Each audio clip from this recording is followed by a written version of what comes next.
Japan, a place known for its amazing culture, food, customs, and media. I mean, just look at how popular anime has become. But you see, out of all of these amazing things, I think there's one that Japan does better than any other country in the world. Game shows. I've always had a fascination with Japanese game shows, and I'm not alone, in fact. I'm sure if you sat there and thought about it, you could easily name a few of these game shows. I mean, does this look familiar?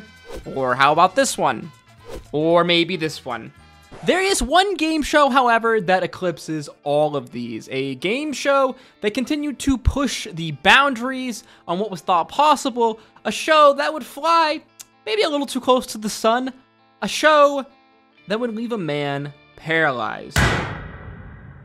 Kinniku Banzuke, translated to mean muscle ranking, or better known to its American audiences as Unbeatable Banzuke. Unbeatable Banzuke was a Japanese game show,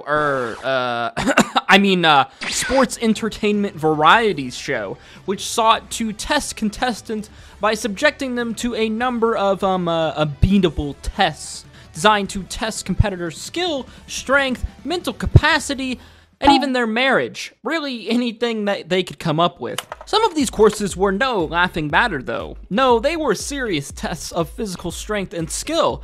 For example, the hand-walking course versus a more, well, comedic course like the, Neko de Drive. Yes, that is a man pushing a woman in a wheelbarrow that looks like a cat. Or perhaps I might interest you in the giant ball course, where contestants must walk roll a giant ball through a course in a game taken straight out of Mario Party. Personally, though, I recommend my personal favorite course, like Apiro, which tested the skills of the many unicycle enthusiasts that live in Japan by subjecting them to a course of nightmarishly hard obstacles. Wait, is that a child? I mean, really, they had something for everyone in this show. By far and away, to me, the most entertaining and compelling of these courses were the hand walk, the super rider, and like I said, the like Apiro. All extremely hard obstacle courses, made even harder by the mode of transportation one had to take to compete in each of them, i.e. a bike, their hands, or a unicycle. I mean, just look at this course, dude. I mean, like, what sort of sick, evil, twisted super villain would come up with these sort of things? This feels like a sketchy fair ride gone wrong, or like I'm walking into a 90s evil supervillain lair. The show would air on TBS from October 14th, 1995 to May 4th, 2002. No, not that TBS, the Tokyo Broadcasting System. The show, however, did make its way to the Western world in the United States, and as it was picked up in 2002 by the Comcast-owned network G4. The network licensing an English dub of the show, and by English dub, I mean there was like some slight English narration. To Japan's legendary Temple of Champions. Now, there's tons of reasons why this show was popular, really why Japanese game shows in general are popular. Obviously, there's the wow factor, the WTF factor with many Japanese game shows. Ultimate Banzuke, though, managed to straddle this kind of line between utterly ridiculous and feasible. Dare I say, even somewhat legitimate tests of athletic strength. Yes, they would oftentimes feature crazy over-the-top challenges that most normal people probably couldn't compete in. But actually, more often than not, most of the courses, the challenges in this show were designed for the everyday people, which you can really see through the diverse type of contestants who competed on this show. What? What the f***?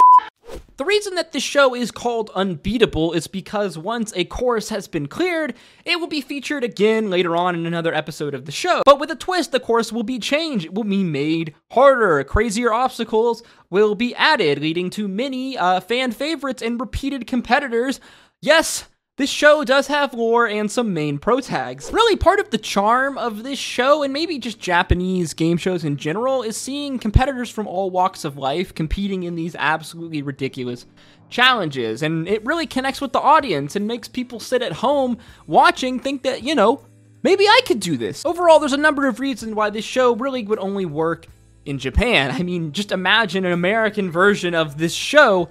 It just wouldn't hit the same. The fact that they actually let freaking school children compete on this show regularly feels kind of insane. Unfortunately, though, all good things must come to an end, and like many other great television shows before it, this show would end abruptly and shrouded in controversy. You see, this show was, well, slightly dangerous. Honestly, I'm kind of surprised that more injuries didn't actually occur on this show. All of the courses had some kind of safety concerns, at least to some degree, the majority of which were, well, falling. I mean, you can see here the large amounts of mats placed all around the course, as well as the large number of production members following contestants around as they're in the course, even though I will say that as the seasons went on, less and less production members were seen on the course. And yes, there were a lot of falls in this show, several of which were, well, sketchy. Surprisingly though, there were like no major injuries, and it's even more surprising considering all the tiny children and elderly people who competed on the show. Of course, this all changed in early May 2002. On this particular day, they were filming an episode titled Power Island, which featured a new course, a new challenge for the competitors. The idea for this course was relatively simple. Contestants would first attempt to catch a 30-kilogram plastic ball that's around 66 pounds for all my American friends. This ball being rapidly rolled down towards you in a 15-degree slope. After stopping this ball and not being crushed, you would have to push the ball back up the sloped hill to the top. Here at the top, you must balance walk on top of said ball across a rocky valley waterway, where if you somehow manage to cross, you would complete the challenge. I mean, it sounds pretty insane just on paper hearing that. A hurled 66-pound ball at someone just to start kind of sounds a little dangerous. Surprisingly though, 35 people would attempt the course on this day of filming. And as wild as these obstacles sounded, somehow 33 out of the 35 of them managed to compete it with no issues, even though I don't think any of them actually passed. No issues though until the final two contestants. First off, 19-year-old Chinese foreign exchange student Tao. Tao completed the initial stage of the course, having caught the 60-pound plastic ball. I should say 60 to 100 pound, as I guess reports are, well, they vary. Tao manages to push the ball up the sloped hill to where the hard part starts. Reports say that he did mount the ball and attempted to walk across it across this rocky waterway until disaster struck. It's not sure exactly what happened, but Tao slipped and fell, tumbling from the course down below, where he landed on his back and neck. Surprisingly, somehow Tao managed to get up and walk off of the set completely unassisted. Not long after this, though, he would complain about neck and back problems on set, and he would be rushed to a hospital just to make sure that nothing was wrong.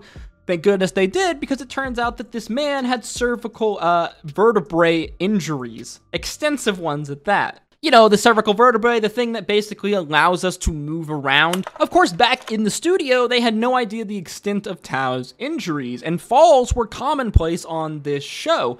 So they continued on, like business as usual. In reality, what they probably should have done was cease filming this episode and inspected the course completely to double check that it was actually safe. I mean, as safe as this thing actually could be. This, however, though, was not what happened. They would continue filming, ushering in the next contestant, 20-year-old college student Takunori Issa. Issa, unlike Tao, would fail at the first hurdle. Remember earlier when I said the idea of a 60 to 100 pound plastic ball rolling downhill at you sounds like disaster waiting to happen?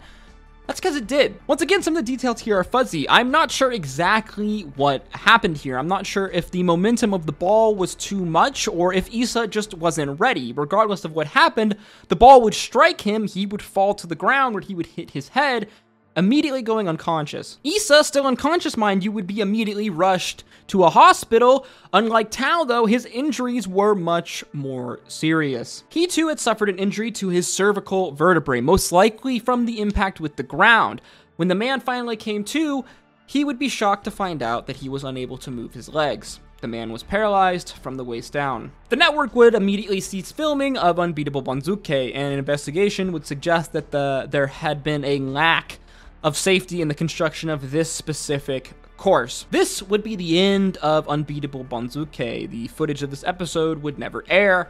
for obvious reasons. Well, I say that, but about 5 months later, this show would be rebranded under a new name, Taiku World, and then a year later, it would once again undergo a new rebrand to Golden Muscle, and then later it would be a spin-off into a show that we know as Ninja Warrior. Yes, that's right, Unbeatable Banzuke was the original home, the original birthplace of the show Ninja Warrior. Now, as sad as this story is, this show, like many other wacky and weird Japanese game shows, has a very special place in my heart, as I have some very vivid memories as a kid of watching this show just randomly throughout the day. I'm not gonna lie though, years later it is still fun, but my background in exercise science had these push-up competitions absolutely triggering me. I mean, what the fuck is this? When was the last time doing the worm counted as a push-up? Yes, this was the story of a Japanese game show that paralyzed a man for life. The most unhinged,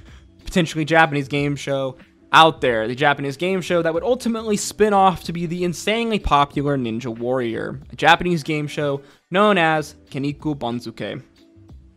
As always, if you enjoyed the video, learned something new, make sure you like, comment, and subscribe, guys, as it really does help me and help the channel out. If you enjoyed this video and want to see other videos like it, then please click on screen now. As always, guys, thank you so much for watching the videos. It really does mean a lot. As always, I hope to see you in the next one. Stay safe out there. Until next time, peace, love, adu.